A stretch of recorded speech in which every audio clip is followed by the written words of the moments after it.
Bonjour Guillaume, Ma Planète. On continue le décryptage du rapport de la Chambre régionale des comptes, notamment sur la gestion des ressources humaines. Vous pouvez retrouver sur notre site mavillaplanète.org toutes ces vidéos de décryptage.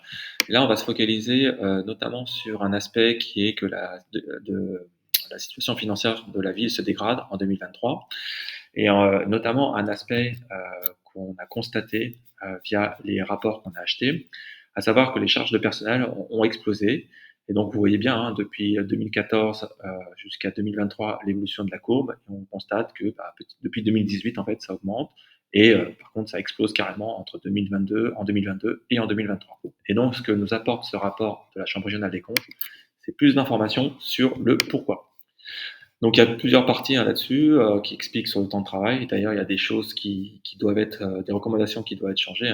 Supprimer les congés spéciaux attribués aux agents partant en retraite, dénommés mois du maire, qui ne reposent sur aucune base légale. On n'était pas au courant, mais donc voilà, on apprend qu'il y a le mois du maire. En gros, c'est quoi? C'est pour les agents partant en retraite, on leur offre des jours en fonction du nombre d'années qu'ils ont passé à la mairie. Donc 15-20 ans, c'est 15 jours. 30 ans, c'est 2 mois. Et ça, en fait, ça repose sur aucune base légale. Mais bon. Autre chose qu'on apprend dans ce rapport, c'est que pour contrôler les heures supplémentaires, et vous allez voir, c'est un des critères, l'augmentation des heures supplémentaires, c'est un des critères importants qui montre l'augmentation de ces charges du personnel. Mais en fait, ce que pointe le rapport, c'est qu'il n'y a aucun dispositif de contrôle du temps de travail, et même parfois c'est manuel, automatisé, aucun dispositif automatisé. Et quand c'est écrit la justification des heures supplémentaires, ça peut être aussi des motifs de qualité variable, comme le dit le rapport. Certains motifs sont très généraux, comme heures supplémentaires, reliquat, nécessité de service, permanence, et parfois aucun motif n'est renseigné. Bref, ils disent de mettre en place un système de contrôle automatisé permettant de comptabiliser de façon exacte les heures supplémentaires réalisées afin de régulariser le versement d'indemnités horaires pour les travaux supplémentaires. Bref, donc là on a eu l'aspect contrôle qui est un peu flou, mais c'est surtout en fait pourquoi on a cette augmentation. Donc si vous voyez bien, boum, à partir de 2021, il s'est passé quelque chose.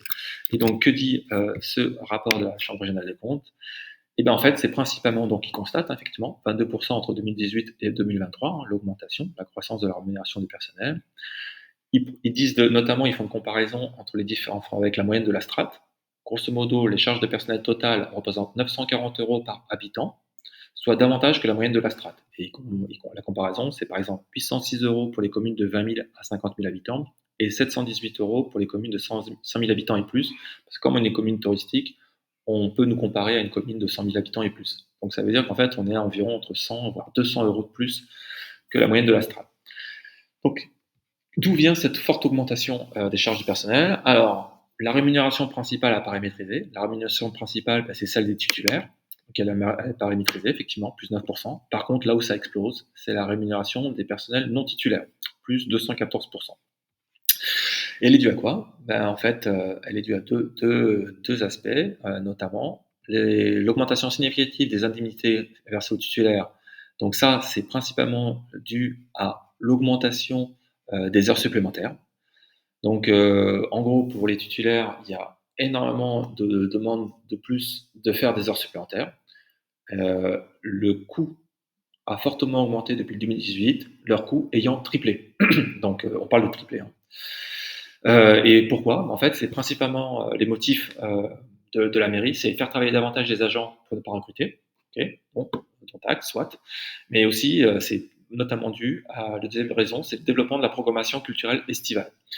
Et en fait, ils disent bon, si cette hausse dénote à tout le moins une inadéquation entre les cycles de travail et les besoins réels des services concernés. En fait, donc grosso modo, ils disent ok, très bien, vous avez développé une programmation culturelle estivale, principalement donc on parle pour les touristes. Effectivement, on voit que c'est plus 206% x 3, et c'est principalement dû, alors ils disent, ok, palais des congrès, on passe de 484 à 1173, policiers de 3674 heures à 7379, soit plus 102%. Mais ils disent, il y a aussi des services qui augmentent énormément, donc les RH par exemple, ils passent de 481 heures à 1836 heures, soit 282%. La médiathèque à plus de 2338%, et le centre nautique plus 4100%. Donc en fait, la rémunération des agents, des heures supplémentaires, elle est juste extraordinaire. Elle a fortement augmenté pour des services qui ne sont pas forcément liés à la programmation culturelle estivale. Ça, c'est le premier point. Le deuxième point, c'est la rémunération des agents contractuels. En fait, elle a triplé aussi entre 2018 et 2023. Elle s'explique de deux choses. Un, en fait, on recrute plus.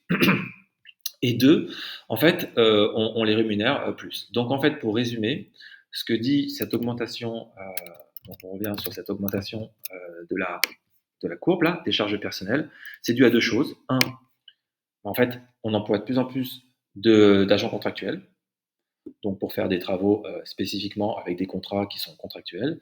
Et deux, on a augmenté les heures supplémentaires, notamment à cause du développement de la programmation culturelle estivale. Donc la question à se poser, c'est par rapport à toute cette augmentation des charges personnelles, pour ces événements culturels, est-ce que le jeu en vaut la chandelle, sachant que on le voit, hein, les impôts locaux, etc., les produits augmentent.